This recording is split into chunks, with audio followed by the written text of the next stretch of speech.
How to get a Labradoodle and still not get it. A regular customer brings in her Labradoodle, who's probably 8 or 9 months old at this point, for a bath.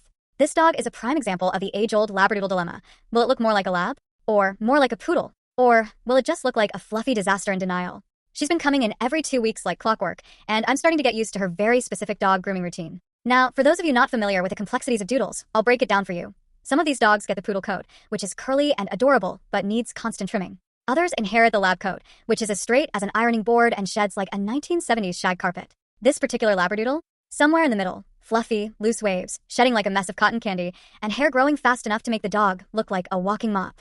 So the customer comes in, and as usual, we chat about scheduling her next bath. Me, you want to set up the next appointment? Customer, nah, I'll call. But do you think I should get her hair cut next time?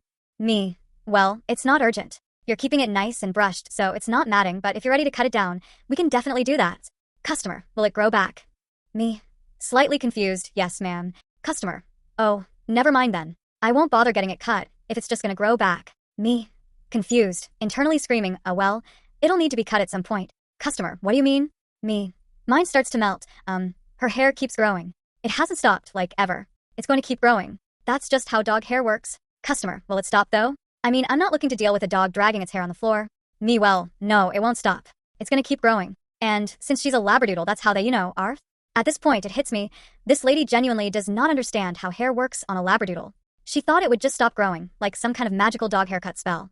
I try to explain the concept of genetics, poodle coats, and the fact that this dog is, a Labradoodle, a cross between a lab and a poodle. Me, okay, so a Labradoodle is a mix of a lab and a poodle, and the poodle part means that...